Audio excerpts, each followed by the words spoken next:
Hello viewers, welcome to 360 Investing. Indian government bonds are now a part of JP Morgan Emerging Market Bond Index. Basically that will drive more inflows in government bonds and also bond market. India की bond market को strength मिल सकती है यहाँ से. लेकिन मुद्दे वाली बात ये है, the question that I really want to address is कि इंडिया को being a fifth largest economy, one of the fastest growing economy across the world, हमें इतनी देर क्यों लग गई.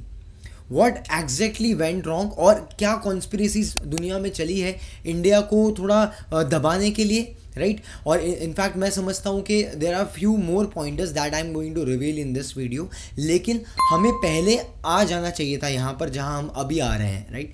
अब ये जो इंक्लूजन हुआ है गवर्नमेंट बॉन्ड्स का जेपी मॉर्गन बॉन्ड इंडेक्स में, तो यहाँ से जो इंफॉर्मेशन आ रही है दैट इज़ कि 28 जून से ये शुरू हो चुका है. अगले 10 महीने के लिए ये इंक्लूजन होने वाला है, मतलब मार्केट्स में बॉन्ड्स में इन्वेस्टमेंट होने वाला है. सिर्फ 23 बॉन्ड्स एलिजिबल है इस चीज़ के लिए और वेटेज जो इंडेक्स में होगा that is max up to 10%. Total inflow जो टेंटेटिवली बताया जा रहा है that is approximately $330 billion approximately. तो यहाँ पर ट्रांचेस बाय ट्रांचेस में इन्वेस्टमेंट होगा और हम यहाँ पर बात करने वाले हैं आज इस वीडियो में कि क्या ये जो इंक्लूजन हो रहा है उससे इंडिया को क्या बेनिफिट होगा. आने वाले टाइम में गवर्नमेंट को बॉन्ड मार्केट्स को और प्रमोट करने के लिए क्या पॉलिसीज़ और क्या ट्रांसपेरेंसी क्रिएट करना पड़ेगी. At the same point in time we will also look at parameters जिसके थ्रू इंडिया की रैंकिंग और इम्प्रूव हो सकती है. बिकॉज इंडिया बीइंग, जैसे मैंने बताया, फिफ्थ लार्जेस्ट इकोनॉमी, इतने अच्छे ग्रोथ पेस पे अपन चल रहे हैं और इंडिया वो इकोनॉमी है जिसने आज तक कभी भी इंटरेस्ट पेमेंट्स पे डिफ़ॉल्ट नहीं किया, फिर भी हमें BBB- का रेटिंग दिया गया है. सो बेसिकली आज इस बात को एड्रेस करते कि ऐसा क्यों है इंडिया के साथ. So with this let's get started.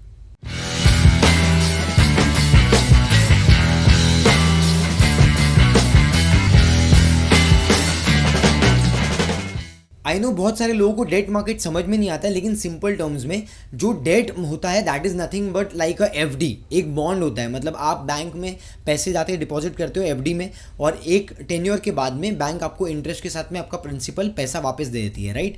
वैसे ही बॉन्ड में अगर आप कोई भी गवर्नमेंट सिक्योरिटीज़ ले रहे हो, गवर्नमेंट का बॉन्ड या तो कोई कॉर्पोरेट का बॉन्ड ले रहे हो, तो वहाँ पर आपको लिखित में ये दिया जाता है कि आपको इतना % इंटरेस्ट मिलेगा इतने समय के लिए और बाद में मैच्योरिटी पे आपको पूरा प्रिंसिपल वैल्यू वापस दे दिया जाएगा. सिंपल टर्म्स में इसको बॉन्ड बोलते हैं. अब बेसिकली बॉन्ड का जो वैल्यू है और बॉन्ड का जो इंटरेस्ट पेमेंट्स है वो बेसिकली डिपेंड करता है रेटिंग पे.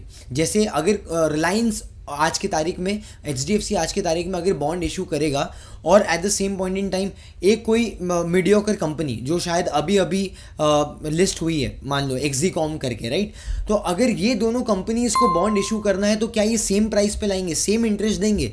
बिकॉज लोग तो ये बोलेंगे अरे मुझे रिलायंस पे भरोसा है, मुझे HDFC पे भरोसा है, HDFC में कम ब्याज भी मिलेगा तो चलेगा, लेकिन मैं एक्जीकॉम नई कंपनी उस पर आई एम नॉट श्योर, सो मैं वहाँ पर इन्वेस्ट नहीं करना चाहूँगा या मैं नहीं करना चाहूँगी. तो बेसिकली ये होता है कि एक परसेप्शन बिल्ड होता है बेस्ड ऑन द क्रेडिबिलिटी. अब जितना अच्छा आपका परफॉर्मेंस रहेगा बेस्ड ऑन डिफरेंट पैरामीटर्स, उतना ज़्यादा रैंकिंग आपको अच्छा मिलता है जिसको हम क्रेडिट रेटिंग बोलते हैं. और जितना ज़्यादा अच्छा आपका क्रेडिट रेटिंग होगा उतना कम आप इंटरेस्ट भरोगे. मतलब लो कॉस्ट ऑफ बोरिंग पे आप मार्केट से पैसा उठा पाओगे और अपने प्रोडक्टिविटी पे ध्यान दे सकते हो और कैपिटल एक्सपेंडिचर पे ध्यान दे सकते हो, right. This is how economy works. अगर आपको इकोनॉमी कैसे चलती है डेट यूज़ करके भी और कैसे मैनेज किया जाता है, क्यों रिसेशन आता है, क्यों इन्फ्लेशन बढ़ जाता है, कम होता है, ये सब चीज़ समझना है तो मैंने एक बहुत अच्छी वीडियो बनाई है हमारे चैनल पे और वो मैं आपको लिंक डिस्क्रिप्शन में दे दूंगा, वो आप देख सकते हो इस वीडियो के बाद. अब यहाँ पर आप स्क्रीन पे देखोगे कि जो government securities, because Indian market में ना ज़्यादा डेप्थ नहीं है, राइट, इतना लिक्विडिटी नहीं है. सो मेजर जो बॉन्ड मार्केट होता है उसमें जो मेजर गवर्नमेंट के बॉन्ड्स होते हैं उनके अंदर जो होल्डिंग होता है वो मैंने आपको यहाँ बाइफर्केशन में दिखाया है कि मेजरली कमर्शियल बैंक के साथ में है, उसके बाद आप देखोगे कॉर्पोरेट बैंक के साथ में है, कोऑपरेटिव बैंक के साथ में, and then non bank public deposits के साथ में है, एंड इंश्योरेंस कंपनी है, म्यूचुअल फंड है, प्रोविडेंट फंड्स है. So they are lot of different categories those who are holding. But यहाँ पर रिटेलर्स को पार्टिसिपेशन का स्कोप कम है. They can either participate through mutual funds और pension funds, provident funds, but directly कोई भी इन्वेस्टमेंट नहीं हो रहा है यहाँ पर, राइट। एंड अगर आप देखोगे ना, कॉन्सेंट्रेटेड अप्रोच है, बिकॉज कमर्शियल बैंक्स के ऊपर थोड़ा सा ज़्यादा प्रेशर है गवर्नमेंट सिक्योरिटीज़ लेने के लिए, राइट। तो because banks are the major holders. तो अब जो इंडियन बॉन्ड्स का इंक्लूजन हुआ है इमर्जिंग बॉन्ड फंड में, इससे इंडिया को क्या बेनिफिट मिलेगा, इसको स्टेप बाय स्टेप समझते हैं। सबसे पहले तो आपका कॉस्ट ऑफ बोरिंग लोअर हो जाएगा, right. So you don't have to pay additional interest payments. तो एक बहुत बड़ा चंक होता है, बिकॉज अगर आप इंडियन इकोनॉमी को स्टडी करोगे तो हमारा इंटरेस्ट पेमेंट में बहुत ज़्यादा पैसा जाता है, बिकॉज हमने लोन्स लिए हुए हैं, फिस्कल डेफिसिट हमारा जैसे बढ़ता है, right. So this all these things impacts your economical performance. उसके अलावा एक और चीज़ ये होती है कि आपको एक बेटर स्टैंडर्ड मिलता है, आपका बेटर गवर्नेंस होता है, पॉलिसी इम्प्रोवाइज होती है। बिकॉज अभी आप जब आपके बॉन्ड्स इंडेक्स में आ जाते हैं तो आपको बेंचमार्क के हिसाब से परफॉर्म करने के लिए you need to simplify your process also, and also you need to keep in mind कि पॉलिसीज़ ऐसी बनाई जाए जिससे आपके रैंकिंग्स इंप्रूव हो। अगर आपका रैंकिंग इंप्रूव होता है, it becomes easier for banks to lend for corporates, right. और कॉर्पोरेट का अगर बोरिंग कॉस्ट कम होगा, that will indirectly impact your growth of the economy. एक और इम्पॉर्टेंट चीज़ ये भी होती है कि इनफ्लो जो है फॉरेन मार्केट से इंडियन बॉन्ड मार्केट में वो बढ़ेगा, राइट। और उसके अलावा एक और चीज़ होती है कि अगर इंडिया अच्छा कर रहा है इकोनॉमी, तो परफॉर्मेंस अच्छा होगा हमारे पेपर्स का, एंड उसके अकॉर्डिंगली आप देखोगे आने वाले टाइम में, I am talking about the longer term story. So longer term story में हम ये चीज़ कर सकते हैं कि आने वाले टाइम में गवर्नमेंट और पर्क्स इंडिविजुअल्स को दे सकती है, लेमैन को दे सकती है, टैक्स रिड्यूस कर सकती है, फैसिलिटीज़ दे सकती है। बिकॉज देन बोरिंग कॉस्ट अगर कम होगा तो जैसे मैंने बताया कि इंडिया बाकी चीज़ों पे डेवलपमेंट पे ध्यान दे सकता है, and that's how the economy will grow. आम इंसान की लाइफ में भी फ़र्क पड़ सकता है, बट ये कोई इमीडिएट बेसिस पे इफेक्ट नहीं आएगा, ये लॉन्गर टर्म की हम बात कर रहे हैं। अब इंडियन ग्रोथ स्टोरी में चैलेंजेस क्या होंगे और गवर्नमेंट के लिए क्या मुश्किल हो सकता है, रिस्क पैरामीटर क्या हो सकता है, इसके बारे में बात करते हैं। तो अब क्योंकि आप एक बॉन्ड मार्केट के एग्जैक्ट मार्केट का हिस्सा हो, एक फंड का हिस्सा हो, तो आपको परफॉर्मेंस दिखाना पड़ेगा, और रैंकिंग इंप्रूव करने के लिए आपको पॉलिसीज़ और ज़्यादा सिंप्लीफाई करनी पड़ेगी, बेटर पॉलिसीज़ लेके आना पड़ेगा, ट्रांसपेरेंसी ज़्यादा रखना पड़ेगी, स्क्रूटिनी होगा वहाँ पर, राइट। क्योंकि अगर स्क्रूटिनी होगा और अगर पॉलिसीज़ अच्छी रहेगी, सो that will be more comparative, because हम बाकी कंट्रीज़ के पेपर्स के साथ में भी कम्पीट कर रहे हैं। सो इससे हमारी रैंकिंग इंप्रूव होगी, और जो हमने बताया बेनिफिट्स वो आपको तभी मिल सकते हैं। गवर्नमेंट को ट्रांसपेरेंसी रखने के साथ साथ इस पे भी ध्यान देना पड़ेगा कि जो बैंक्स के ऊपर और गवर्नमेंट के ऊपर एक प्रेशर होता है डेट मार्केट का, वो कैसे आस्ते आस्ते रिड्यूस कर पाए और वो फ्लो को डाइवर्सिफाई कर पाए, क्योंकि ज़्यादा से ज़्यादा लोग पार्टिसिपेट कर पाए। So that will regulate the entire flow, what you can say the liquidity of the market, and it will be a healthy market then. जैसे हमारा इक्विटी मार्केट थोड़ा सा लिक्विड है, वैसा ही बॉन्ड मार्केट को भी हमको पार्टिसिपेशन बढ़ाना पड़ेगा।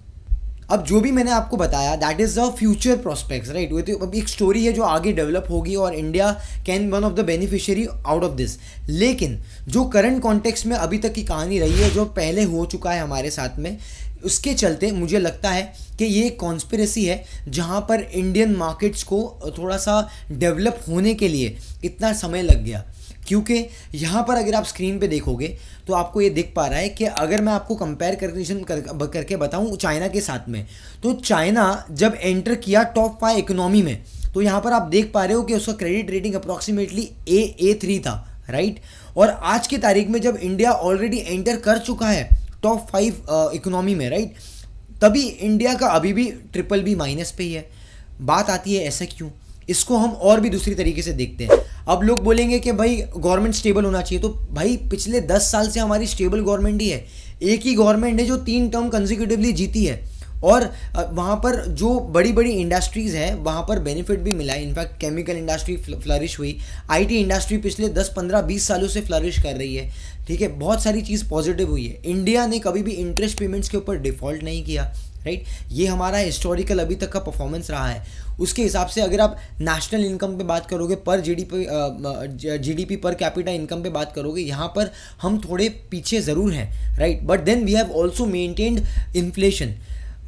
इटली में अगर आप देखोगे या फिर यूरोपियन जोन में देखोगे तो पहले इन्फ्लेशन काफ़ी अनकंट्रोलेबल था 1-2 साल पहले तक, लेकिन I think we were the first one जहाँ पर इन्फ्लेशन हमने कंट्रोल भी किया। At the same time we started registering growth percentage of 6%, 7%, तो ये भी एक पॉजिटिव, मतलब इतने बड़े स्केल पे भी हम 6% 7% का ग्रोथ रेट रजिस्टर कर पा रहे हैं, that itself is a big achievement.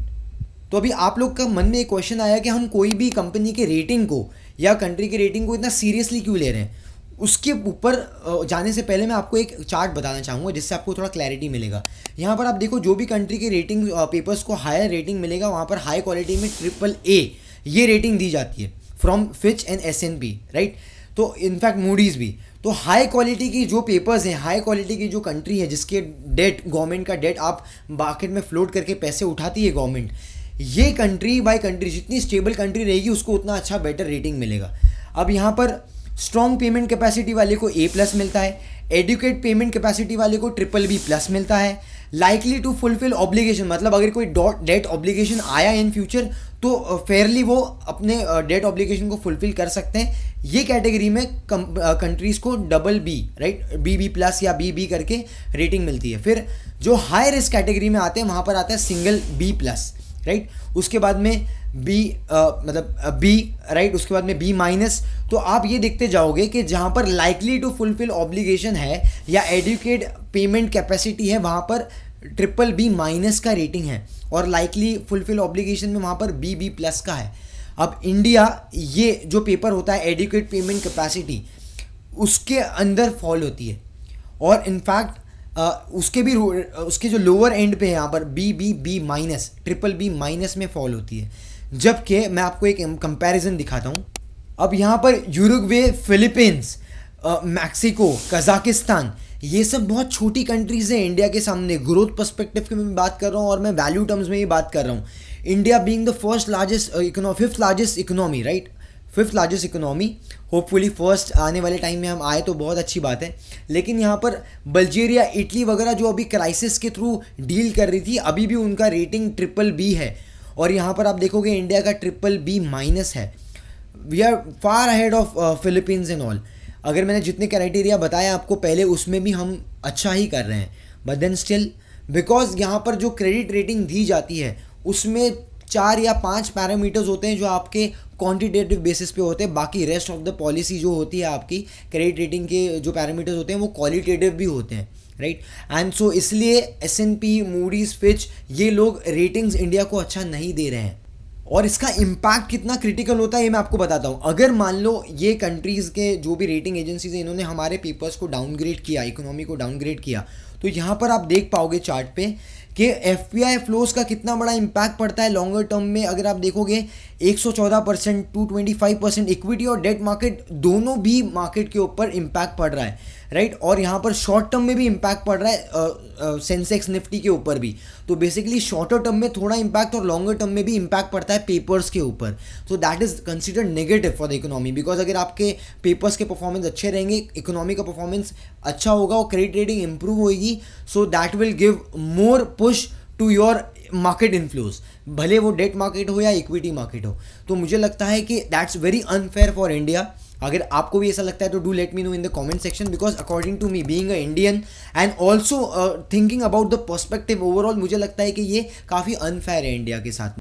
उसके अलावा अगर आप डेट बर्डन को देखोगे तो इंडिया का debt burden in terms of value of GDP, right, overall debt to GDP approximately 89% का है। जहाँ पर अगर आप डेवलप इकोनॉमी मानते हो जापान को, वहाँ पर 200% ऑलरेडी क्रॉस कर गया है। US में इनफैक्ट 125% क्रॉस कर गया है। There is countries like Italy वगैरह में आप देखोगे तो इटाली में ऑलरेडी इट हैज़ क्रॉस 150% के लेवल्स। इनफैक्ट वेनेजुला हो गया, श्रीलंका हो गया, ये सब बहुत ज़्यादा ख़राब है इंडिया से। इनफैक्ट इंडिया का 100 भी क्रॉस नहीं हुआ है यहाँ पर। तो चाइना 77-78% के आसपास है। इंडिया जो है वो अप्रॉक्सीमेटली आप देख पाओगे तो अप्रॉक्सीमेटली 89% के आसपास है। इनफैक्ट उसके अलावा जो गल्फ कंट्रीज़ हैं वहाँ पर आपका डेट टू GDP बहुत लोअर है और रशिया में भी बहुत लोअर है। लेकिन आप यूरोपियन जोन और US जोन में देखोगे, जो लोग ऑलरेडी ये सब चीज़ को रेटिंग्स दे रहे हैं उनके खुद के जोन में 21-25% से ज़्यादा डेट है। And in fact there are lot more articles in the market जहाँ पर बताया जा रहा है कि US economy is just printing the money, और यहाँ पर वो एक हो सकता है रिसेशन को डीले करने की कोशिश कर रहे हैं, बिकॉज बहुत ज़्यादा इनफ्लो हुआ है US इकोनॉमी में यूरोपियन जोन में, और ये हम सब ने ऑलरेडी देखा है। Post covid it has accelerated lot, लेकिन उसके पहले भी ये चीज़ हो रही थी. This can trigger some crisis in European and US zone, right, American zone. But then इसको वो खुद ही क्रेडिट रेटिंग दे रहे हैं और बाकी यूरोपियन नेशंस को अच्छे दे रहे हैं, और इंडिया को they are not giving the kind of ratings that you should get. इसके लिए ये एक बहुत बड़ा मूव है कि अभी हमारा इंक्लूजन जो हुआ है बॉन्ड मार्केट में, जो ग्लोबल एक्सपोजर हमें मिलेगा, और अगर हम अच्छा परफॉर्म करेंगे there will be lot of inflows in the bond market, Indian bond market, और इससे हमारी रेटिंग्स इंप्रूव हो सकते हैं. So that's a very good move, और मुझे लगता है, आशा करते हैं कि इंडिया और ग्रो करेगा. अगर आप भी ऐसी आशा करते हो, हमें कमेंट्स में बताइए आपको हमारा ये वाला एपिसोड कैसा लगा. इसमें हमने काफ़ी सारे डिस्कशन किए हैं. अपार्ट फ्रॉम दैट, अगर आपने अभी तक वीडियो देखा है, do smash the like button and also subscribe to the channel. Also press the bell notification. ये वीडियो को ज़्यादा से ज़्यादा लोगों तक शेयर कर सकते हो जो चाहते हैं कि इंडियन की रैंकिंग इंप्रूव हो. वायरल कर दीजिए इस वीडियो को. मिलते हैं अगले वीडियो में. Till then keep doing with 360 investing. This is Azeem signing of.